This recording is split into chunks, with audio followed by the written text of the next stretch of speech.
Hello everyone, আমি astrologer এবং বাস্তু কনসালটেন্ট তনুশ্রী। আজকে আমি বৃশ্চিক রাশির জাতক জাতিকাদের জন্য 2024 সালে বৃশ্চিক রাশির মানুষদের কেমন কাটতে চলেছে বা জীবনে কি কি ধরনের পরিবর্তন আসতে চলেছে, সেটা কর্মজীবন, আপনার বিজনেস, আপনার আর্থিক অবস্থা, আপনার আর্থিক লাভ ক্ষতির সম্ভাবনা, শিক্ষাগত অবস্থা, প্রেম সম্পর্কের উত্থান পতন, দাম্পত্য জীবন, স্বাস্থ্য সম্পর্কিত বিষয়ে বিস্তারিত আলোচনা করব। বৃশ্চিক রাশির জাতক জাতিকাদের জন্য বছরের শুরুতেই রাশির অধিপতি মঙ্গল সূর্যদেবের সাথে দ্বিতীয়ভাবে থাকবে এবং বছরের শুরুতে আপনার রাশিতেই শুক্র ও বুধের উপস্থিতি থাকবে। দেবগুরু বৃহস্পতি 1 মে পর্যন্ত আপনার ষষ্ঠভাবে অর্থাৎ মেষ রাশিতে অবস্থান করবে এবং সপ্তমভাবে প্রবেশের পর এটি আপনার প্রথম ভাব, দ্বিতীয় ভাব এবং একাদশভাবে দৃষ্টি দেবে। যদিও রাহু মহারাজ প্রথম থেকেই আপনার পঞ্চমভাবে উপস্থিত থাকবেন এবং কেতু আপনার একাদশভাবে থাকবে। শনি মহারাজ, যিনি আপনার তৃতীয় এবং চতুর্থ ভাবের অধিপতি, সারা বছরই আপনার চতুর্থ ভাবে অর্থাৎ কুম্ভ রাশিতে থাকবেন। গ্রহগুলির এই অবস্থান আপনার জীবনের ওপর বিভিন্ন দিক থেকে পরিবর্তন আনতে চলেছে। আপনি আর্থিকভাবে অনেক উন্নতি করার সুযোগ পাবেন। বৃশ্চিক রাশির বছরের শুরুতেই অতিরিক্ত ব্যয় হতে দেখা যাবে, কিন্তু বছর যত এগিয়ে যাবে আস্তে আস্তে এই ব্যয় অনেক বেশি হ্রাস পেতে দেখা যাবে। আপনি আর্থিকভাবে অনেক বেশি মজবুত হয়ে উঠতে পারবেন। শিক্ষার্থীদের জন্য বছরটা একটু দুর্বল যাবে, তাই আপনাদের কঠোর পরিশ্রমে মনোযোগ দিতে হবে এবং কাজে ব্যস্ত থাকতে হবে। বৈবাহিক জীবনের জন্য বছরটা কিছুটা দুর্বল, আপনাকে সেদিকে মনোযোগ দিতে হবে।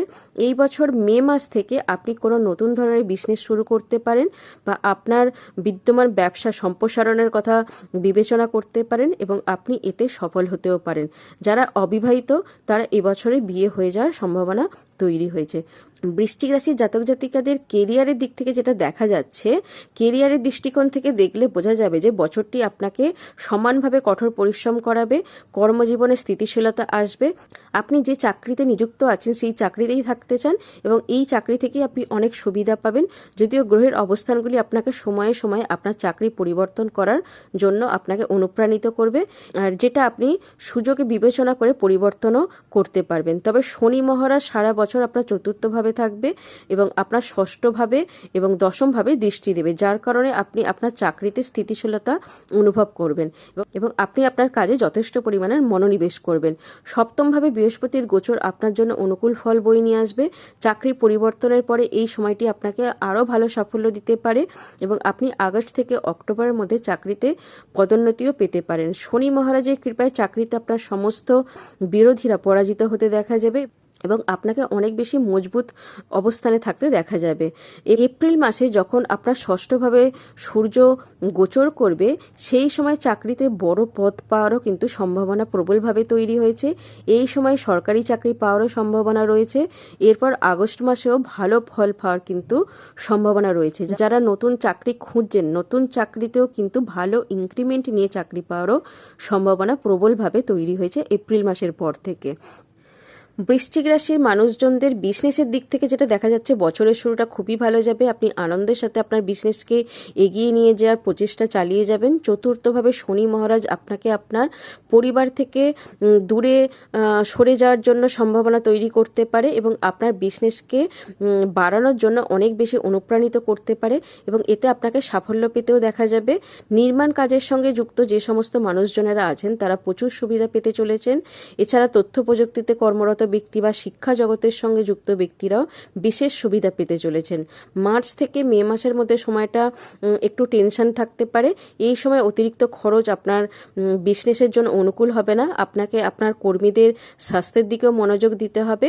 মেয়ের থেকে ব্যবসায় অপ্রত্যাশিত সাফল্য পাওয়ার সম্ভাবনা এখানে দেখা যাচ্ছে। এই সময় আপনার বিজনেস প্রসারিত হতে পারে বা আপনি আপনার বিজনেসকে একটি নতুন দিকে নিয়ে যেতে বা কিছু নতুন কাজ শুরু করতেও চাইতে পারেন। আপনি মে মাসের পরে আপনার সাফল্যের প্রচুর সম্ভাবনা থাকবে। আপনার ব্যবসায়িক উচ্চাকাঙ্ক্ষা এই বছর খুব ভালোভাবে পূর্ণ হতে পারে, যা আপনাকে আত্মসম্মানে পূর্ণ দেখাবে এবং আপনার ইতিবাচক প্রভাব আপনার ব্যবসায় অগ্রগতিতে সাহায্য করবে। বৃশ্চিক রাশির জাতক জাতিকাদের আর্থিক ভাগ্য থেকে যেটা বিচার করে দেখা যাচ্ছে, এই বছরটা খুবই ভালো যাবে। কেতু মহারাজ বছরের শুরু থেকে আপনার একাদশভাবে উপস্থিত থাকবে, যা আপনাকে আর্থিকভাবে স্থিতিশীলতা প্রদান করবে এবং বছরের প্রথমার্ধে বৃহস্পতি ষষ্ঠভাবে থাকার মাধ্যমে সূর্য এবং মঙ্গল দ্বিতীয়ভাবে থাকার কারণে কিছু আর্থিক চ্যালেঞ্জের সম্মুখীন হতে দেখা যাচ্ছে। তবে আপনি এই চ্যালেঞ্জগুলিকে এড়িয়ে যেতে খুব সহজেই সক্ষম হবেন। ধীরে ধীরে আপনার আর্থিক অবস্থাকে মজবুত করতে আপনি সক্ষম হবেন। বৃহস্পতি সপ্তমভাবে প্রবেশ করবে মে মাসে, এবং মে মাস থেকে আপনার একাদশভাবে এবং প্রথমভাবে এবং তৃতীয়ভাবে যখন দৃষ্টি দেবে, আপনার প্রচেষ্টা অনেক বেশি বৃদ্ধি করবে। আপনার আর্থিক অবস্থাকে আরও স্থিতিশীল এবং মজবুত করতে দেখা যাবে। বৃশ্চিক রাশির জাতক জাতিকাদের প্রেম ভাগ্য থেকে যেটা দেখা যাচ্ছে, বছরের শুরুটা ভালো যাবে। বছরের শুরুতেই বুধ এবং শুক্র আপনার প্রথমভাবে থাকবে। পঞ্চমভাবে রাহু মহারাজের উপস্থিতি আপনার প্রেমে যে কোনো কিছু করতে ইচ্ছুক করে তুলবে। আপনি প্রেমে মুক্ত বোধ করবেন এবং আপনার প্রিয়জনের জন্য কিছু করতেও চাইবেন। আপনি মুখে যা বলবেন কিন্তু সেই কাজগুলি পূরণ করা আপনার জন্য একটি চ্যালেঞ্জ হয়ে উঠবে। অন্যথায় কিন্তু আপনার প্রিয়জনেরা আপনার উপর রেগে যেতে পারে। তাই আপনি যেটা বলবেন সেই কথা রাখার অবশ্যই চেষ্টা করবেন। আপনাদের মধ্যে সম্প্রীতি দুর্দান্ত হবে এবং আপনার ভালোবাসা পরিপক্ক হবে। রোমান্সের খুব ভালো সম্ভাবনা তৈরি হয়েছে। এই বছর 23শে এপ্রিল থেকে 1 জুনের মধ্যে মঙ্গল গোচর করবে আপনার পঞ্চমভাবে, এবং পঞ্চমভাবেই আপনার রাহু উপস্থিত থাকবে। এই সময়টা আপনার পক্ষে খুব একটা ভালো যাবে না, এবং এই সময় আপনার প্রিয়জনকে শারীরিক সমস্যায় পড়তে দেখা যাচ্ছে বা মানসিক চাপের সম্মুখীন হতেও দেখা যাচ্ছে। তো এই সময় আপনি আপনার পার্টনারের পাশে থাকুন, অপ্রয়োজনীয় তর্ক থেকে দূরে থাকুন, অন্যথায় এটি আপনার সম্পর্কের জন্য ক্ষতিকারক পরিস্থিতি তৈরি করতে পারে। এরপর সময়টা অনেকাংশেই অনুকূল হওয়ার সম্ভাবনা তৈরি হয়েছে। মার্চ মাস এবং তারপর আগস্ট থেকে সেপ্টেম্বর মাসগুলি সম্পর্কের মধ্যে ভালোবাসা বৃদ্ধি হবে এবং আপনাদের একে অপরের প্রেমে দেখা যাবে। আপনারা যদি একে অপরকে বিয়ে করতে চান, তাহলে যখন দেবগুরু বৃহস্পতি, যিনি আপনার পঞ্চম ভাবের অধিপতি, 1 মে আপনার সপ্তমভাবে গোচর হবে, তখন আপনি বছরের দ্বিতীয়ার্ধে আপনার পছন্দের ব্যক্তির সাথে বিয়ে করতে পারবেন। বৃশ্চিক রাশি জাতক জাতিকাদের দাম্পত্য জীবন অনুসারে যেটা দেখা যাচ্ছে, বিবাহিতদের জন্য এই বছরটা উত্থান পতনে পূর্ণ হবে। বছরের শুরুটা ভালো হবে, কারণ আপনার প্রথমভাবে বসে থাকা শুক্র এবং বুধ আপনার সপ্তম ভাবকে দৃষ্টি দেবে, যা আপনার এবং আপনাদের জীবনসাথীর মধ্যে উত্তেজনা কমিয়ে দেবে। একে অপরের প্রতি ভালোবাসা ও রোমান্স বাড়তে দেখা যাবে। আপনি আপনার সম্পর্ককে পুরোপুরি উপভোগ করতে পারবেন। তবে বছরের শুরুতে মঙ্গল এবং সূর্য আপনার দ্বিতীয়ভাবে থাকবে, যার কারণে আপনার আচরণে কখনো কখনো কঠোরতা বা আপনার কথাবার্তার মধ্যে তিক্ততা থাকতে পারে। এটি নিয়ন্ত্রণ করা খুবই গুরুত্বপূর্ণ হবে, অন্যথায় কিন্তু সম্পর্কের অবনতি হতে পারে। এরপরে ধীরে ধীরে আপনি আপনার কাজে আরও ব্যস্ত হয়ে পড়তে দেখা যাবে। আপনার পরিবার এবং জীবনসঙ্গীকে সময় দিতে ভুলবেন না, কারণ এটি খুবই গুরুত্বপূর্ণ হবে। এরপর আপনি আপনার কাজে খুবই ব্যস্ত হয়ে পড়বেন, কিন্তু আপনার পরিবারকে আর জীবনসঙ্গীকে সময় দিতে ভুলবেন না, তাদের সঙ্গে সময় কাটানোর চেষ্টা করবেন। মার্চ থেকে এপ্রিলের মধ্যে পারিবারিক উত্তেজনা আবার সম্পর্ককে প্রভাবিত করতে পারে। মে এবং জুলাই থেকে অক্টোবর মাসের মধ্যে আপনাকে আপনার জীবনসঙ্গীর স্বাস্থ্যের দিকে বিশেষ যত্ন নিতে হবে, কারণ এই সময় তার অসুস্থ হওয়ার একটা সম্ভাবনা দেখা যাচ্ছে। তার আচরণে কিছুটা তিক্ততা এবং বিরক্তি বাড়তেও দেখা যাচ্ছে। তাই তার যত্ন নিন, তার সাথে মিষ্টিভাবে কথা বলুন এবং আপনার বিবাহিত জীবনকে সুখী করে তোলার চেষ্টা করুন। এতে আপনাদের দুজনকেই খুব খুশি দেখাবে। আর আপনি যদি অবিবাহিত হন, তবে বছরের দ্বিতীয়ার্ধ আপনার জন্য অনুকূল হবে। বছরের শুরুতে পঞ্চমভাবে রাহু আপনার মনে প্রেমের অনুভূতি বাড়াবে, যা আপনাকে প্রেম বিবাহের জন্য অনুপ্রাণিত করবে। তবে বিয়ের জন্য উপযুক্ত সময় আসবে যখন দেবগুরু বৃহস্পতি আপনার সপ্তমভাবে গোচর করবে। সেখান থেকে বছরের শেষ পর্যন্ত আপনাদের বিবাহিত জীবনের জন্য সুন্দর ঘটনা ঘটতে দেখা যাবে। আপনি আপনার পছন্দের জীবনসঙ্গীকে পেয়েও অনেক খুশি হবেন। এমনকি আপনি যদি কোনো ধরনের প্রেম সম্পর্কে নাও থাকেন, তবে এই বছরের শেষার্ধে বা বিশেষ করে শেষ 3 মাসে আপনার ভালো পরিবারে বিয়ে হয়ে যাওয়ারও সম্ভাবনা তৈরি হয়েছে। বৃশ্চিক রাশি জাতক জাতিকাদের পারিবারিক দিক থেকে যেটা দেখা যাচ্ছে, এই বছর মধ্যমভাবে, যদিও শনি মহারাজ কুম্ভ রাশিতে আপনার চতুর্থভাবে অধিষ্ঠিত আছেন, কিন্তু তিনি আপনাকে আপনার কাজে এতটাই ব্যস্ত রাখবেন যে আপনি পরিবারের জন্য সময় কম দিতে পারবেন। তবুও আপনি একটি বিষয়ে সন্তুষ্ট থাকবেন যে পরিবারের মধ্যে সম্প্রীতি বজায় আছে। পরিবারের সদস্যরা নিজেদের মধ্যে সম্প্রীতিও দেখাবে। আর শনি মহারাজ নিজের রাশিতে থাকার কারণে আপনার মায়ের স্বাস্থ্য সমস্যা আস্তে আস্তে কমতে থাকবে। যদিও তিনি ইতিমধ্যে অসুস্থ থাকেন, তবে তার স্বাস্থ্য সমস্যার সমাধান হতে শুরু করবে এবং তিনি সুস্থ হতে শুরু করবেন। জানুয়ারি মাসটা কিছুটা ঝামেলাপূর্ণ হতে দেখা যাচ্ছে। আপনার ভাই বোনদের সাহায্য করুন, কারণ তাদের ফেব্রুয়ারি এবং মার্চের মধ্যে এটির প্রয়োজন হবে, কারণ এই সময় তারা কিছু সমস্যায় পড়তে দেখা যাচ্ছে। তো তাদের স্বাস্থ্য সমস্যাও হতে পারে। স্বাস্থ্য সমস্যা মার্চ এবং আগস্ট মাসে আপনার বাবাকেও কষ্ট দিতে পারে, তাই তার যত্ন নিন এবং প্রয়োজনে কোনো ডাক্তারের সঙ্গে পরামর্শ নিতে পারেন। আগস্টের পর থেকে আপনার পারিবারিক জীবন আরও সুখী হবে এবং আপনি আপনার পরিবারের সদস্যের সাথে খুবই ভালো জীবন আনন্দ সহকারে কাটতে দেখা যাবে। বৃশ্চিক রাশির জাতক জাতিকাদের সন্তানের দিকটা বিচার করলে যেটা দেখা যাচ্ছে, এই বছর আপনার সন্তানদের বিভিন্ন ধরনের পরিবর্তন আপনি লক্ষ্য করবেন। পঞ্চমভাবে রাহুর সম্পূর্ণ নিয়ন্ত্রণ থাকার কারণে আপনার সন্তান কখনো কখনো মেজাজি হয়ে উঠবে, তার ইচ্ছা অনুযায়ী কাজ করতে সে পছন্দ করবে। তাদের সঠিক পথে আনতে আপনাকে অনেক প্রচেষ্টা করতে হবে এবং তারা পড়াশোনা নিয়ে মোহভঙ্গ হতে দেখা যাবে। প্রায়ই তাদের মন অন্যান্য কাজের দিকে বেশি ব্যস্ত হতে দেখা যাবে, তাই তাদের সঠিক নির্দেশনা করার প্রয়োজন। তাদের উন্নতির জন্য আপনাকে সম্পূর্ণ যত্ন নিতে হবে, কারণ এই সময় তারা ভুল সঙ্গ দোষে পড়ে যেতে পারে এবং এর কারণে কিন্তু সমস্যায় পড়তে পারে। আপনাকে একজন ভালো শিক্ষকের সাহায্য নিতে হবে, যিনি তাদের সমস্যা থেকে বের করে আনতে পারে। যদি আপনার সন্তানরা সিনিয়র ক্লাসে থাকে তাহলে তাদের জন্য তথ্য প্রযুক্তি বা কম্পিউটারের জ্ঞান আরও বৃদ্ধি পেতে দেখতে পাবেন আপনি, এবং তারা এটিকে তাদের কেরিয়ারে পরিণত করতে পারে। তারা যদি কোনো ধরনের কাজ করে এই বছর তাদের জীবনে মহান সাফল্য এবং অগ্রগতি প্রদান করবে।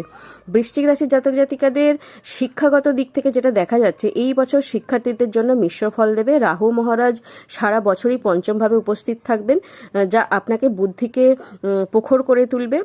আপনি যা কিছু ভাববেন বা বুঝবেন বা পড়বেন এবং জানার চেষ্টা করবেন, শীঘ্রই কিন্তু আপনার মাথায় সেটা চলে আসবে এবং আপনার বুদ্ধির বিকাশ ঘটতে দেখা যাবে। আপনার স্মৃতিশক্তিও প্রখর হয়ে উঠবে। আপনি এমনকি কঠিনতম চ্যালেঞ্জগুলিও সমাধান করতে সক্ষম হবেন এবং গণিত হোক বা সাধারণ জ্ঞান, এক নিমিষেই এটি আপনাকে আপনার বিষয়গুলিকে উন্নতি করার অনেক সুযোগ দেবে। তবে এই রাহু মহারাজ আপনার সময়ে সময়ে বিভ্রান্ত করবে এবং এর কারণে আপনাকে পড়াশোনায় চ্যালেঞ্জের মুখোমুখি হতে হবে। আপনি যদি কোনো রকমভাবে প্রতিযোগিতামূলক পরীক্ষার জন্য প্রস্তুতি নিচ্ছেন, তাহলে বছরের প্রথমার্ধটা খুবই একটু দুর্বল দেখা যাচ্ছে। কঠোর পরিশ্রম চালিয়ে গেলেও আপনি আসন্ন অর্ধেক শুভফল পেতে পারেন। গ্রহের অবস্থা নির্দেশ করছে যে মে এবং অক্টোবরের মধ্যে আপনার যে কোনো প্রতিযোগিতামূলক পরীক্ষা নির্বাচিত হওয়ার কিন্তু সর্বোচ্চ সম্ভাবনা থাকছে। আর আপনি যদি উচ্চশিক্ষা নিয়ে থাকেন তবে এই বছরটা আপনার জন্য ভালো হবে। যারা বিদেশে গিয়ে পড়াশোনা করার স্বপ্ন দেখছেন, তারা আগস্ট থেকে নভেম্বর মাসের মধ্যে সাফল্য পেতে পারবেন। বৃশ্চিক রাশির জাতক জাতিকাদের শরীর স্বাস্থ্যের দিক থেকে বিচার করতে গেলে এই বছরের শুরুতে আপনার স্বাস্থ্যের প্রতি বিশেষ মনোযোগ দিতে হবে, কারণ দেবগুরু বৃহস্পতি আপনার ষষ্ঠভাবে উপস্থিত থাকবে এবং শনি মহারাজ আপনার রাশির ওপর দৃষ্টি দেবে। ফলস্বরূপ আপনার পরিপাকতন্ত্র বা পেট সংক্রান্ত সমস্যা আপনাকে ভুগতে দেখা যাচ্ছে। পঞ্চমভাবে মীন রাশিতে রাহুর উপস্থিতির কারণে আপনার জল জাতীয় কোনো জিনিস থেকে আপনার সংক্রমণ বাড়তে পারে। আপনার পেট খারাপের সম্ভাবনা বা পেটের রোগ হতে দেখা যাচ্ছে। 5ই ফেব্রুয়ারি থেকে 15 মার্চ পর্যন্ত যখন মঙ্গল আপনার তৃতীয় ভাব থেকে আপনার ষষ্ঠভাবে অবস্থান করবে, তখন রোগের হ্রাস ঘটবে এবং 1 জুন থেকে 12 জুলাই পর্যন্ত যখন মঙ্গল আপনার ষষ্ঠভাবে থাকবে, তারপরে 26 আগস্ট থেকে 20 অক্টোবরের মধ্যে মঙ্গল আপনার অষ্টমভাবে প্রবেশ করে। এই গ্রহদের গোচরের ফলে আপনি অনেক রোগ সংক্রান্ত সমস্যা থেকে আস্তে আস্তে বেরিয়ে আসবেন। কিছু শারীরিক সমস্যা মাঝে মধ্যে আপনাকে বিরক্ত করবে, তবে আপনার রক্ত সম্পর্কিত সমস্যা, বিশেষ করে উচ্চ রক্তচাপের সমস্যা থাকতে পারে, তাই আপনাকে স্বাস্থ্যের উপর বিশেষ যত্ন নেওয়ার নির্দেশ দেওয়া হচ্ছে। এছাড়া উপায় যেটা আপনাদেরকে করতে হবে, আপনারা প্রতিদিন নিয়ম করে হনুমান চালিসা পাঠ করতে পারেন। গরিব বাচ্চাদেরকে আপনারা মঙ্গলবার দিন করে কোনো কিছু দান করতে পারেন। লাল বস্ত্র বা মসুর ডাল বা লাল জাতীয় কোনো মিষ্টি বা লাল জাতীয় কোনো ফল আপনারা গরিব মানুষদেরকে দান করতে পারেন। আর বুধবার দিন করে আপনারা শ্রী গণেশকে 11টি দূর্বা দিয়ে পুজো করতে পারেন। প্রতিদিন শ্রী গণপতির অর্থবিশেষ পাঠ করতে পারেন। আর প্রতিদিন সূর্যোদয়ের উঠে উদিত সূর্যকে আপনারা অর্ঘ্য দিতে পারেন সূর্যের মন্ত্র জপ করে। এছাড়া আপনার ভাগ্য নির্ধারিত হয় আপনার নিজস্ব জন্মকুষ্ঠি বা জন্মছকে সমস্ত গ্রহের অবস্থানের ওপর। আপনার নিজস্ব জন্মকুষ্ঠিতে যদি সমস্ত গ্রহের অবস্থান ঠিক না থাকে বা কোনো খারাপ গ্রহের দশা অন্তর্দশা চলতে থাকে বা আপনার বাস্তুতেও যদি কোনো রকম সমস্যা হয়ে থাকে, তাহলে আপনারা ভালো কোনো অ্যাস্ট্রোলজারের সঙ্গে পরামর্শ করতে পারেন। তো ভিডিওটি আজকে আমি এখানেই শেষ করলাম। ভিডিওটি ভালো লাগলে অবশ্যই ভিডিওটিকে লাইক করবেন, চ্যানেলটিকে সাবস্ক্রাইব করবেন, পাশে থাকা বেল আইকনকে অল প্রেস করে রাখবেন, যাতে আমি নতুন ভিডিও আপলোড করার সঙ্গে সঙ্গেই আপনাদের কাছে নোটিফিকেশন চলে যায়। নমস্কার।